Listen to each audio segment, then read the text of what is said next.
在滴血驗親這場高端劇裡，靖白師太一進門就風騷走位，社交禮儀拉滿，先是把皇上皇後挨個問候了個遍，見沒人搭理自己，也絲毫不怯場，又轉頭撩撥人家熹貴妃，說什麼多年不見，熹貴妃還記得我這個老仇人嗎？也難怪靖白一人屬性大爆發，他可是自認為拿到了皇後娘娘的 A 輪融資，意氣風發到紫禁城來搞2次創業的。只可惜他的對手是頂級反詐獵人葉澜依，幾句釣魚垂詢，一個親切的微笑，就讓他的路眼露成了筛子。歡迎來到樹懶的頻道，本期我們的甘露寺一姐，大清最會講故事的修行者，絕命復仇黑蓮花，彩燈供奉金牌銷售，爆發四通3部曲的壓軸選手靖白師太隆重登場。在靖白登場的過程中，有一個極容易忽略的細節，他是在場唯一見到皇上皇後沒有下跪的人。要知道，《甄嬛傳》是一部禮儀極其嚴格的劇集，人物的稱呼、肢體語言、跪與不跪的鏡頭都不是穿幫，而是人物性格、身份轉變以及心理博弈的體現。比如嫔兒緋聞上場後，都是戰戰兢兢，双手觸地，长跪不起，這代表他們是被皇權或者利誘裹挟的底層人，身不由己，處於極度的恐懼狀態。而祺貴人和溫實初自從皇上登場後也跪在了地上，但是他們上半身依舊是直立的，說明他們倆是有身份的人。這種跪姿保留了對話的权利，而不是单方面的受審。但我們看靖白师太走進來之後，单手放在胸前，他是站着行礼的。這一個無聲的動作就非常有效地營造出了一副不畏皇權、不沾染紅塵的世外高人形象。有了這個隱形的身份升格，那麼接下來的指控才会更有說服力。當然啦，靖白這麼高端的亮相方式，那都是經過烏拉那拉培訓班一一指點過的，屬於專场限定人設。私底下靖白啥樣咱们都知道，他侍奉权力的时候，腰肢軟，笑容甜，膝蓋極容易打彎。比如當年皇后一行人到甘露寺團建，靖安和靖白作為承辦方的核心骨幹，遠遠地跪在地上迎接。到了大殿之後，靖白還全程谄媚地偷瞄皇後臉色，配合着客戶心情，演示了折磨甄嬛的拿手好戲，還親自投屏，詳細講解了莫愁師太在甘露寺的工作作息時間表，把皇後娘娘聽得滿心歡喜。再比如皇上御駕親臨甘露寺上香，聽說婉嬪病了，就有點不太高興，嚇得靖安和靖白立馬膝蓋着地。這種場面，靖安師太怎麼應付得了呢？那還得是咱們靖白憑借着3寸不爛之舌，力挽狂瀾，交出了滿分的御前答辯啊，還自請為寺裡的老弱姑子換洗衣物、看柴挑水。是，所以在靖白看來，紫禁城這2個最有權勢的人，自己那都是實打實有過業務交流的，屬於實在親戚，那一進門問候2句也是理所應當的。問候完皇上皇後，靖白又主動跑過去撩撥熹貴妃。哎呦喂，這不是在我們甘露寺偷燕窩的莫愁嗎？現在搖身一變成了宮裡的貴妃，不知道您還記得故人嗎？靖白主動攀扯熹貴妃，並且以故人自居，實則是在提醒甄嬛，你那段最落魄、最卑微的過去掌握在我的手裡。這就有一種莫名的挑釁和施壓在裡面，等於在說，沒想到吧，當初你打了我一頓板子，現在輪到我還給你一段私情。大家可能會疑惑啊，甄嬛回宮後備受寵愛，已經升職為貴妃了，靖白為什麼好端端來趟這趟渾水呢？這就要提到靖白師太的職業履歷了。靖白原先的崗位職稱是甘露寺監寺。甘露寺是什麼地方？它可不是普通的修行寺廟。甘露寺的牌匾上寫的是敕建甘露寺，這和《紅樓夢》裡的敕造寧國府是類似的情況。敕建或敕造一般是皇上或朝廷下命令建造的，敕建甘露寺就說明甘露寺的本質實際上是紫禁城的直屬單位，這個單位的一切運作都要仰仗紫禁城的資源，這就決定了甘露寺絕對不是什麼遠離紅塵的清修之地，而是另外一個官僚體制的縮影。寺中一把手靖安師太看起來善良心軟，實際上是一個左右逢源的職場老油條。這個我們在第99期拆解過，B 站主頁合集可以找到，新觀眾可以去補一下。甘露寺2把手就是靖白師太。既然1把手喜歡扮豬吃老虎，那2把手就是衝鋒槍。他的主要職責就是結交宮中權貴，大力推廣甘露寺的海燈業務，在關鍵時刻替1把手扛雷等等。其實甄嬛剛到甘露寺的時候，靖白並沒有一上來就開始欺壓她，只是在暗中嫉妒這種氣質絕美的富貴人。等觀察了3個月，確定她已經沒有靠山之後，才放開了膽子霸凌她。而且最初這些折磨並不是祺貴人他們的授意，就是自發的一種純惡。關於靖白對甄嬛那種沒有來由的恨意，我們也在99期分析過啊，這裡就不再赘述了。本來以為皇上早就厭棄他了，但沒想到皇上居然還是一個黏糊的，居然3年後又顛顛跑到甘露寺跟他復合。於是就在莫愁被迎回宫中的那天，靖白迎來了事業的至暗時刻，不僅甘露寺的職位被人夺走，還挨了一頓板子，這簡直就是人生的奇恥大辱。有多少個日夜裡，靖白都在暗暗發誓，一定要報仇。功夫不負有心人，1年以後，終於被靖白等到了機會。那是一個陰霾天，自己接到了烏拉那拉培訓班的入學通知書，差點高興地飛了起来。一定是因為在团建的主會場露過臉，所以皇後娘娘終於在有新項目的時候想起了自己。於是靖白摇身一變，成了烏拉那拉培訓班最後一屆荣譽畢業生。這叫關門嫡系。在靖白看來，皇後娘娘一定十分看重我，要不然怎麼会把滴血驗親的壓軸戲份安排給自己呢？以後回到了甘露寺，別說那群大小尼姑了，就連住持也要高看自己一眼。其實靖白並沒有親眼看過溫實初和甄嬛有私情，他的證詞裡摻入了很多虛構的成分，這就說明他本身就是衝着誣陷來的。他覺得有皇後坐鎮，祺貴人主攻，自己只需要完成臨門一腳就能徹底翻身。所以從靖白視角來看，他並沒有管控風險的意識，只知道這次進宮是報仇雪恨、重出江湖的好機會。靖白一直認為甄嬛在甘露寺的落魄是真實的，哪怕現在的熹貴妃滿頭珠翠，但是靖白的腦子裡想的還是甄嬛跪在佛前擦地，在雪天被自己趕走的那種落魄樣子。這種傲慢讓他面對如今的熹貴妃時，依舊擁有一種心理上的天然優勢，所以他進門之後敢主動挑釁熹貴妃。熹貴妃面对靖白失去了面对緋聞的那種霸氣，明顯有了3分慌張5分擔憂。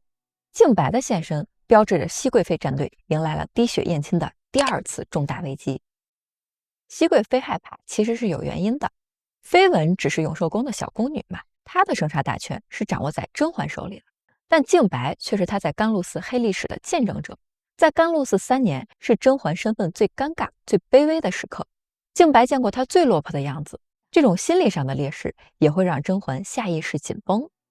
而且他知道靖白這種職場老油條能把黑的說成白的，對方這次顯然是有備而來，這場硬仗不好打。而最讓他擔憂的是靖白很可能會帶出甘露寺时期的故事，那麼皇上會不會順藤摸瓜查到果郡王呢？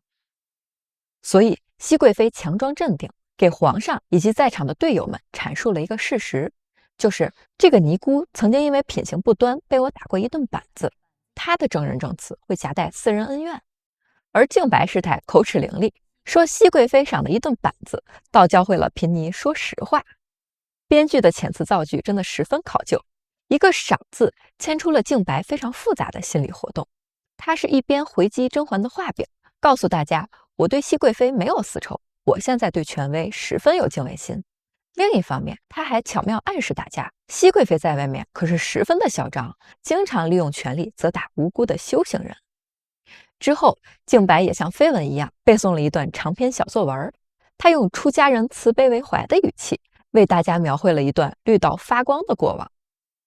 他先說，甄嬛剛來甘露寺的時候啊，高貴得很，並不能夠和群眾打成一片，這是在悄悄把她刻畫成一個傲慢不潛心禮佛的形象。然後再說，那時宮裡有一位年長的姑姑常來探望，除此之外便只有一位姓溫的太醫啦。這是在用一個眾所周知的事實引出溫實初的探望，以增加證詞的可信度。其實這個細節側面說明靖白並沒有見過果郡王，也沒有見過阿進，這倆人保密工作做得還是不錯的。說完溫太醫常來探望，他緊接着就說，嬪妮有幾次經過娘娘的住處，見白日裡娘娘的房門有時也掩着，而2個侍女都守在外頭。嬪妮當時看着深覺不妥，想勸解幾句，反倒被娘娘給罵了回來。嬪妮便也不再好說些什麼了。這段描繪給足了綠帽的必備元素，什麼隔壁老溫的探望，外加侍女守門，靖白巧妙地利用了留白，引導皇上自己展開聯想，然後還要扮演一副弱者形象，把自己塑造成了一個道德守門員，一個好心勸解卻被權勢欺壓的受害者，激起皇上對甄嬛跋扈的厭惡感。不過細品這話其實也有點矛盾的地方，既然侍女守在外面，怎麼能見到熹貴妃本人還被骂回来呢？其實靖白的表現前後矛盾的地方很多，之後我們会一一拆解。最后靖白还把自己在雪天趕走甄嬛三人包装成是因為他們受不了寺中流言主動搬走，意思是不光自己深覺不妥，甘露寺人人都知道皇帝戴了綠帽子。最後他還利用一個合理的展望，為小作文畫上了圓滿的句號。他說甄嬛獨自攜侍女到凌雲峰居住，之後還和溫大人有沒有往來就不得而知了。這段小作文可以說是細節和留白安排的恰到好處，每一句都是在玩命撩拨皇上那原本就很容易泛滥的疑心病。而且細品這段證詞的行文邏輯，描述手法其實和緋聞的證詞有很多共通之處，看得出是同一個培訓班畢業的。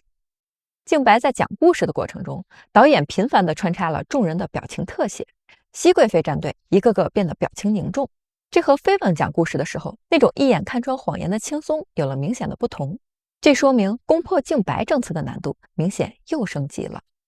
接下來我們逐一分析各位嘉賓的心理活動。靖妃對靖白的眼神充滿了敵意，她是無腦站邊甄嬛的，加上她聽說這個尼姑跟甄嬛有過節，所以從她的視角來看，這個姑子就是祺貴人請來串供報復熹貴妃妹妹的。而端妃在聽故事的時候 CPU 一直在高速運轉，她看出這個證人不像前面的那麼好反駁，所以在拼命搜索對方的漏洞。皇後娘娘演得賊好，這段供詞就是她親手編輯的，但是她的表情卻仿佛第一次聽，聽到精彩的地方還有各種微表情進行配合。這個時候雖然大家都心知肚明，但皇後娘娘的身份並没有明牌，咱們可以一起關注下她是從哪一刻開始露餡走向台前的。而且皇後在靖白提到甄嬛搬到凌雲峰的时候，還轉頭觀察熹貴妃的表情。我在腦洞純享篇裡分析過啊，皇後其實並不確認甄嬛和溫實初的私情，所以她也想從熹貴妃的臉上讀取到一些佐證的信息，以確認自己的猜想。甄嬛這段心理波動非常大，她的表情有很多層次，我們需要拿放大鏡來看一下。當靖白說什麼只有一位姓溫的太医常來探望時，嬛嬛的眼裡是有淚水的，眼眶紅紅的。靖白的講述像是一面破碎的鏡子，讓甄嬛瞬間穿越回了那個洗衣砍柴受盡凌辱的甘露寺，那是一种生理性的心酸和委屈。然後靖白說什麼房門虛掩着，侍女都守在外頭，在我们聽來明顯就是胡編亂造。但甄嬛的表情並沒有被誣陷的憤怒，反而表現出了隱隱的害怕。尤其是靖白提到甄嬛搬離甘露寺獨自到凌雲峰居住的時候，她的表情就更心虛了。這和祺貴人只認錯奸夫還不一樣，靖白雖然在說溫實初，但是凌雲峰和果郡王只隔着一層紗，後面怎樣發展真的不好預料。萬一皇上一怒之下要求徹查凌雲峰，翻出了果郡王，那就全完了。所以出於縝密的考慮，甄嬛是十分害怕的。靖白的小作文剛背完，祺貴人立馬律政俏佳人上身，問師父所說的溫太醫此刻可在殿中啊？靖白呢，老演技派了，他沒有立刻指認，而是象徵性的環視四周。這個環視非常有靈性啊，他是在向全場宣告，我出家人不打誑語，我得看仔細啦。最後定格在溫實初身上，阿彌陀佛，就是眼前這一位啦。就在這一幕裡，彬兒的表情亮了，估計他此刻已經嚇得快要碎掉了。原本以為只是進宮揭發點自家小姐的陳年舊事，但沒想到後面還有皇上被戴綠帽子的大秘密。彬兒可是聰明人，這種級別的秘密哪是隨便聽的呀，怕自己的小命今天就要交代在這兒了。緊接着祺貴人繼續按照劇本假裝公正的給靖白遞話，問師父不會認錯嗎？靖白說甘露寺少有男子往來，溫太醫頻頻出入，斷不會認錯。最後這句指認和前面的小作文形成了完美的閉環，言語間還強調溫太醫和甄嬛來往十分頻繁。靖白師太這場表演滿分收官，可以夾雞腿了。相比之下，祺貴人的表現就十分草率了。首先，靜白那邊剛剛背誦完小作文，瓜六就迫不及待地跳出來發問，1秒鐘都沒耽擱，一看就是有劇本提前排練好的。其次，他提問那2個問題的时候，表演痕迹非常嚴重，大家其實都知道他是在報私仇，但是呢，他還要假裝公正的和靜白一唱一和，有一種完全貼不上人設的那種幼稚感，而且還拉低了人家靜白师太的表演。不過幸虧咱们靜白是老戏骨，靠着一人之力穩住了局面。最後，祺貴人詢問完，還露出了一副勝券在握、幸災樂禍的表情。祺貴人的表演可以說是漏洞百出。不過咱們是從上帝視角來看的，皇上此刻內心已經翻江倒海了。靜白繪聲繪色背小作文的時候，皇上就一直在低着头聽，低頭是為了隱藏克制自己的情緒。但是當他聽到靜白描述溫實初如何頻頻出入的時候，心裡的懷疑和羞恥感達到了頂峰，疑心病被徹底挑起來了，再也抑制不住，開始瘋狂的盤串。《甄嬛傳》中，皇帝的人設是心機深沉，所有情緒都不會表現出來的那種，所以這個小手串和前妻的蘇妃都是皇上內心情緒的外化表現。皇上此刻一定又想起了那個陰霾天，额娘被隆科多牢牢地抱着。皇阿瑪他是天子啊！靜白的指認實在是太有力了，很難找到角度去反駁，所以全場都沉默了。甄嬛戰隊一個個都面色凝重，靜妃更是氣得白了靜白一眼，緊張地捏緊手帕，心都提到了嗓子眼兒。這種關鍵時刻，那還得看野王。他知道熹貴妃有點招架不住了，於是開啟了貼心的打野模式。小葉子站起來要走，說：“皇上，我聽得頭疼，想回宮休息。”皇上焦頭爛額的閉着眼睛點點頭。其實小葉子第一句發言就已經是計劃的一部分了，他故意表現出對這場審判的不耐煩，是在降低靜白的防禦心，讓大家認為他並不關心熹貴妃的死活，只是想早點下班的邊緣人。同時，這句發言也很好的打亂了審訊節奏，為熹貴妃贏取了更多的緩衝時間。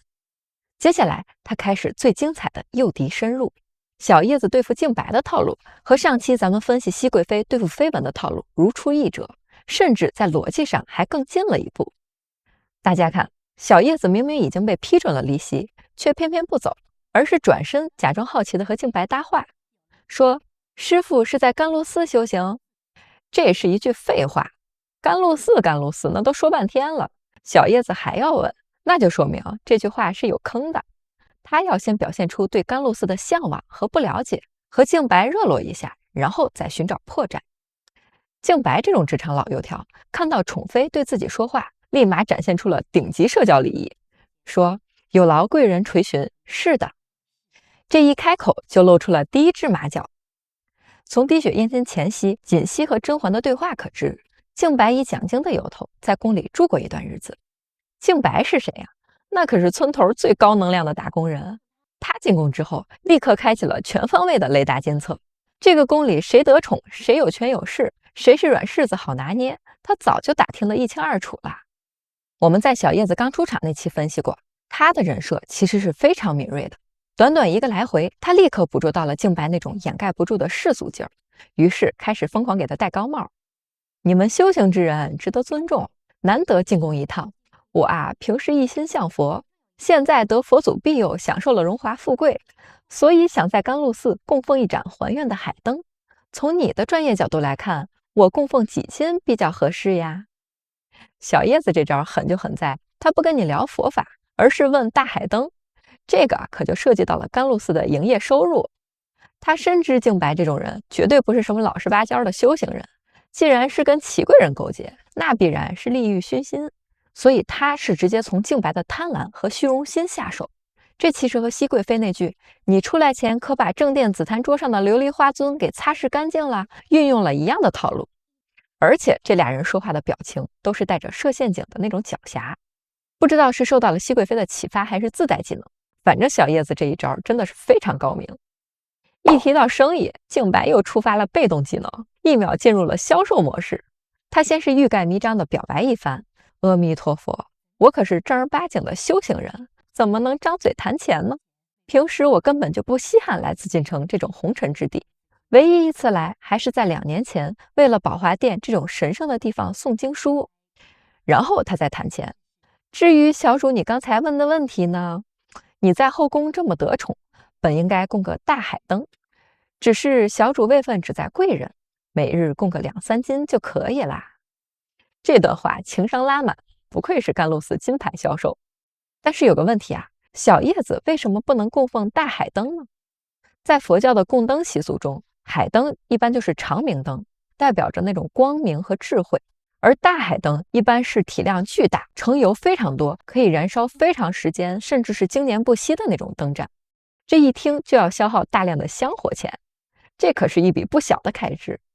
而在後宮，這種供奉往往和位分、月例銀子掛鈎。皇後娘娘可以供奉大海燈，那是母儀天下。但是如果連一個小小的貴人也供奉大海燈，那就是妥妥的僭越。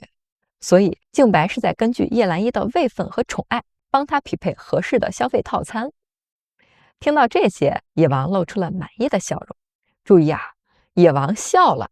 如果野王對你微笑，請你先確認自己是不是果郡王。如果不是，那很可能就離盒飯不遠了。畢竟野王這輩子只笑過3次，第1次那是不對外的，第3次老燈沒了，那這第2次嘛，大家猜猜是誰要廢了呢？我們有上帝視角，知道靜白其實已經露成了筛子，但此刻殿內的眾人還沉浸在剛才那份震撼的證詞裡，沒有回過神來，而且現在也不是戳破靜白的最好時機。小葉子已經為接下來的反殺埋下了一顆定時炸彈。看完主會場的戰況，我們再來看看永壽宮分會場。永壽宮裡，浣碧已經從果郡王府回來了。玉娆問：“碧姐姐，17爺好些了嗎？”浣碧有些羞澀地笑笑說：“好多啦。”《甄嬛傳》的台詞可沒有一句是廢話。浣碧為什麼會笑得這麼開心啊？第一層原因，她剛剛從果郡王府回來，這是浣碧人生中第一次脫離長姐的陰影，名正言順、心無旁騖地和果郡王單獨相處了這麼多天。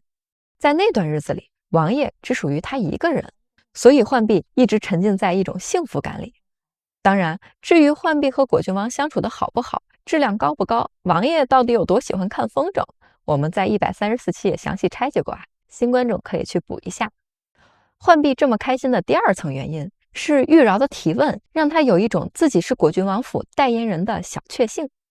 這讓浣碧覺得自己是和果郡王最親近、鏈接最深刻的人。而且玉娆的提問也並不是無中生有，前幾天蘇培盛來永壽宮傳遞情報那次，玉娆也在。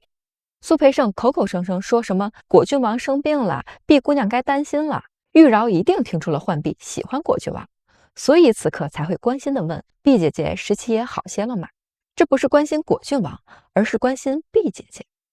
這也是浣碧開心的第3層原因，因為她意識到現在永壽宮裡已經默認了她和王爺之間的這種曖昧關聯，這讓她感受到一種前所未有的甜蜜。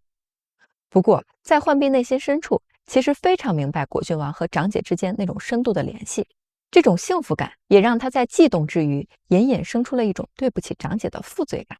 於是她收斂了笑容，把話題拉回現實，問：“小主呢？怎麼這麼久都沒有見到他？”玉娆說：“他剛剛被江公公帶走了，現在都還沒有回來。”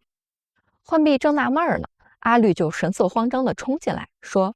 浣碧姑娘在就好了，寧貴人讓我趕緊來告訴一聲，祺貴人他們請了甘露寺的姑子來指證娘娘在宮外有奸情，讓姑娘看看到底有什麼辦法，最好也有甘露寺的人來指證那姑子說的是假話。”野王手下無弱兵，阿綠這段話每個字都是重點，咱們來逐一分析一下。首先，那句浣碧姑娘在就好了，說明葉澜依給阿綠下達了明確的指令，到永壽宮去找浣碧。在滴血驗親的主會場，小葉子觀察到甄嬛身邊只帶了槿汐，而每天形影不離的浣碧卻沒有出現。通過那次刺殺，小葉子知道浣碧是了解甘露寺內情的人，所以鎖定了浣碧。另外，阿綠的話裡明顯是擔心浣碧不在，這說明小葉子作為忠實果粉，很可能知道王爺前幾天生病，而浣碧前去照顧的情況。這個編劇的設計真的是非常縝密。其次，咱們看看阿綠對敵方勢力的精準畫像。祺貴人他們，這個他們簡直神了啊！再一次充分體現了編劇的嚴謹。此時皇後還在幕後當操盤手，並沒有公開明牌，安陵容呢也只是在旁邊敲一敲邊鼓。如果阿綠直接把大 boss 皇後摆出來，那明顯是越界。但如果只提祺貴人呢，又顯得格局有點小了。所以用祺貴人他們既點出了這是一場有預謀的團夥作戰，又非常形象地傳達了事情的嚴重性。第3個重點，甘露寺的姑子。阿綠走的時候，靖白還沒有上場，所以並不知道請來的人姓甚名誰，這就非常符合每個人物之間的信息差。這段話裡大家討論最多的就是這句指證娘娘在宮外有奸情，這裡阿綠的台詞並沒有明確傳達出是和溫實初有奸情。關於這個問題啊，早在7個月前就有一位非常可愛的朋友在充電提問留言裡面提到了這個問題。他說小葉子中途讓阿綠去通知浣碧幫忙，並沒有提到被告發的對象是誰。浣碧大驚失色，請問您覺得这裡是否是小葉子特地不讓提及被告發的人是果子還是溫大人，而讓浣碧誤以為是果子，這樣他才會盡心幫忙？非常有趣的想法啊，分析的也非常細緻。我猜這個推理應該是依據葉澜依刺殺熹貴妃那晚，他發現自己說昔日害甄嬛種種的時候，浣碧沒啥反應，但一提到王爺，浣碧立馬開始噴他，所以葉澜依當時就看出了浣碧內心的排序，在他的心裡，王爺的優先級肯定是高於熹貴妃的，因此葉澜依特意交代浣碧隱去溫實初的信息，希望浣碧用120%的力量去幫忙，應該是這個意思吧。那接下來我說一下我的看法。唇亡齒寒是後宮生存的最基本邏輯。浣碧作為甄嬛的陪嫁丫鬟，如果甄嬛因為甘露寺私通的罪名倒台，那浣碧是絕對沒有活命的可能性的。所以即使阿綠不隱瞞溫實初的問題，浣碧也不會袖手旁觀或者不拼盡全力。阿麗去報信兒，重點在於事態緊急，主打一個言簡意賅。葉澜依交給他的核心任務就是告訴永壽宮熹貴妃出事了，讓浣碧找甘露寺的人來救命。此時多說一個溫實初，浣碧就會分心思考為什麼是溫實初。阿綠呢還要再費半天勁解釋，就會發生很多無效對話，很可能就耽誤了去甘露寺請求救援的最好時間。葉澜依要的就是浣碧立刻行動，只說有奸情能瞬間激發起浣碧最極端的恐懼和防禦本能，恐懼是最高效的驅动力，它省去了所有解釋的成本。再者，在真相未明之前，阿綠怎麼會當着永壽宮那麼多人的面高喊娘娘和溫大人有私情呢？這本身就是对甄嬛名譽的2次傷害，而用有奸情這種模糊的詞彙，既傳達了危機，又維持了體面。而且我覺得從編劇角度，他也沒有想要表達葉澜依一直在防着浣碧這種心思。聽說長姐被指認有奸情，浣碧和玉娆同時大驚失色，但細品倆人的驚又完全不同。這種不同取決於他們知道的信息量不同。浣碧可是知道全部事情的人，他是恐懼害怕的。如果真的被翻出甘露寺的往事，那劇裡1大半的人都要被滅九族了，尤其是可憐的溫大人。對。而玉娆的反應是，姐姐怎麼会有奸情呢？皇上真是糊塗。這是一種帶有明顯憤怒不滿的驚訝。玉娆並不知道姐姐在宮外的事情，而她知道的是，皇上是一個掌握生杀大權卻極度缺乏信任和獨立判斷力的糊塗蛋。當年一念之差，抄家流放了甄家滿門，還廢了姐姐，現在又因為尼姑的閒言碎語疑心姐姐，這讓玉娆感到十分反感。這個老登廢了姐姐一次，知道錯了又千辛萬苦求回來，現在居然還要在同一個坑裡摔倒第2次。甄夫人說過，玉娆的性格最像甄嬛，這裡她敢於第一時間質疑皇權，就像一個未被馴化最純粹版的甄嬛。甄家姐妹大驚失色，阿綠繼續說，寧貴人讓姑娘看看到底有什麼辦法，最好也有甘露寺的人來指證那姑子說的是假話。瞧瞧，阿綠不僅帶來了關鍵情報，還帶來了解決方案。野王真的是超强助攻。他一聽說祺貴人還請了甘露寺的姑子，就立刻反應過來，找到了反駁靖白的最好出路，於是側頭給了阿綠一個信號。他知道熹貴妃身邊的槿汐這個時候肯定是不能離席的，因為他如果有什麼舉動，一定會受到全場的關注。這個時候只有通過自己的宮女把消息傳遞給浣碧，才能在不驚動任何人的情況下從外圍完成包抄。這種面冷心熱的周到簡直體貼到了心巴上。之前咱們分析過啊，葉澜依在滴血驗親裡面拼命打野，不僅僅是出於对果郡王的愛屋及烏，更是因為他私心就很欣賞甄嬛這個人。葉澜依和甄嬛之間友情的這條暗線真的很精彩，我們在113期分析過，新觀眾可以去補一下。接下来我覺得是甄家姐妹的高光時刻，而且甄嬛在開篇的評價留珠機敏，浣碧縝密也在此刻得到了印證。儘管阿綠帶來的消息非常炸裂，但浣碧的 CPU 轉得非常穩，她在大驚之餘瞬間完成了局勢的研判，第一反應就鎖定了靖白的克星莫言，說要找甘露寺的人得找莫言。二小姐，我們務必要在宫门下藥之前趕回来。他用我們務必，其實是在暗示這個事情需要玉娆去做。而玉娆呢也非常聰明，立刻明白了他的意思，接過指揮棒，把一屋子人安排得明明白白，說自己和小允子去甘露寺请救兵，浣碧留在這裡，免得再出事。阿綠是寧貴人身邊的人，可以提前到宮門口接應。這一場配合打的簡直就是行雲流水，永壽宮出戰神，此言不虛。這就是我們之前說的，果郡王生病，浣碧離宮照顧，看似是閒比，實際上是滴血驗親裡甄嬛戰隊反敗為勝的關鍵一環。故事講到現在，大家就會發現，熹貴妃戰隊的每一個人，不管是場內還是場外，都打出了神級配合。因為在這種容錯率幾乎為0的博弈中，稍微走錯一步，那就是萬劫不復。不過，就在玉娆帶着小允子心急如焚趕往甘露寺的路上，竟然意外撞上了一個呆頭鵝。下一期慎贝勒加入戰局，他的出現又將給這場豪賭帶來怎樣的變數呢？我是樹懶，我們下期視頻再見啦，拜拜。